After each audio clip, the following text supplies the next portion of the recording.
Forensic team आता घटनास्थळी दाखल झाली आहे। फॉरेन्सिक टीमसह वरिष्ठ पोलीस घटनास्थळी दाखल झाले आहेत। अपघाताचं नेमकं कारण शोधण्यासाठी पथक दाखल झालं।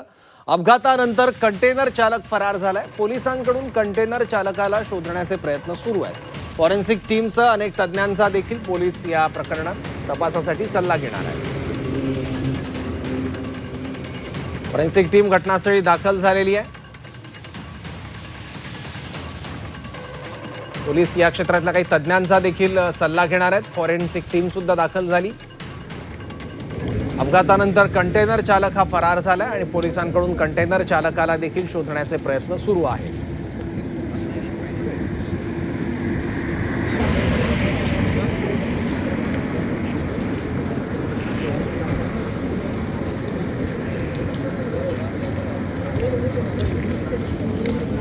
अपघाताचं नेमकं कारण काय, अपघात झाला कसा, याचा तपास आता केला जातोय। अपघातामागची कारणंही शोधली जात आहेत। ज्या कंटेनरला ही कार धडकली त्या कंटेनरचा चालक सुद्धा अजूनही गायब आहे। या अपघातानंतर तो फरार झालाय, त्याचाही शोध पोलीस घेत आहेत। कारच्या अवस्थेवरून अपघाताची भीषणता आपल्याला लक्षात येते।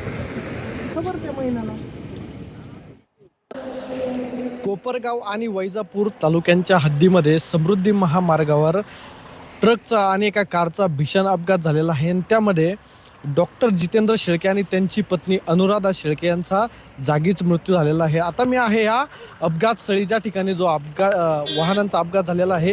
ही जर कार बघितली तर या कारचा अक्षरशः चक्काचूर झाल्याचं दृश्यांमध्ये दिसत आहे आणि अक्षरशः पूर्ण ही कार जी आहे ती डॅमेज झालेली आहे। समृद्धी महामार्गावर हा अपघात झालेला आहे आणि एकीकडे दृश्यामध्ये जर बघितलं तर समृद्धी महामार्गाच्या 4 लेन आपण म्हणू शकतो। एक पहिली जी हाय स्पीडची लेन जी म्हणता येईल, दुसरी जी कमी स्पीडची आणि तिसरी जी एकदम मोठ्या वाहनांसाठी असलेली लेन म्हणता येईल आणि चौथी जी लेन आहे ती इमर्जन्सी लेन म्हणता येईल। म्हणजे जी एखादं वाहन जर बंद पडलं किंवा काही वाहनाला काही अडथळा आला तर त्या लेनवर वाहन थांबवता येऊ शकतं, यासाठीची ती लेन म्हणता येईल। आणि एकीकडे जर दुसरीकडे जर बघितलं तर हाच तो कंटेनर आहे, ज्या कंटेनरला पाठीमागून या हायड्रायडर या वाहनानं धडक दिलेली आहे। आणि यामध्ये हा अपघात इतका भीषण होता की जवळपास 1 ते 1.5 तास बचाव कार्य करण्यासाठी लागलेला आहे। आणि त्यामध्ये ज्या शेळकेंचा जो मुलगा आहे सुचित शेळके, तो देखील गंभीर जखमी झालेला आहे आणि त्याला पुणे येथील एका रुग्णालयामध्ये उपचार सुरू आहे। मात्र दुसरीकडे जर बघितलं तर या ठिकाणी फॉरेन्सिक पथक जे आहे ते देखील या घटनास्थळी दाखल झालेलं आहे। या संपूर्ण अपघाताचं जे आहे ते कानोरे शोधण्याचं काम जे आहे ते फॉरेन्सिक पथकाकडनं केलं जात आहे।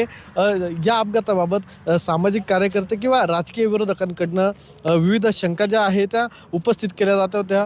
हा अपघात आहे की घातपात आहे असे देखील ज्या शंका आहेत त्या उपस्थित केल्या जात होत्या। कारण डॉक्टर जितेंद्र शेळके हे शिवनिका संस्थांवर गेल्या 2023 नंतर उपाध्यक्ष म्हणून राहिलेले होते आणि त्यानंतर आता जे अशोक खरात जे प्रकरण आहे त्यामध्ये देखील डॉक्टर जितेंद्र शेळके यांची जी चौकशी आहे ती देखील शिर्डी पोलिसांकडनं करण्यात आलेली होती। ते देखील महत्त्वाचे साक्षीदार मानले जात होते। त्यामुळे ह्या अपघाताबाबत विविध प्रश्न जे आहेत ते उपस्थित केले जात आहे। विरोधक असतील किंवा राजकीय मोठे नेते असतील किंवा सामाजिक कार्यकर्ते असतील त्यांच्याकडनं विविध प्रश्न या अपघाताबाबत उपस्थित केले जात आहे। आणि आता या अपघातातून पोलिसांकडनं कसून तपास जो आहे तो देखील केला जातो आहे।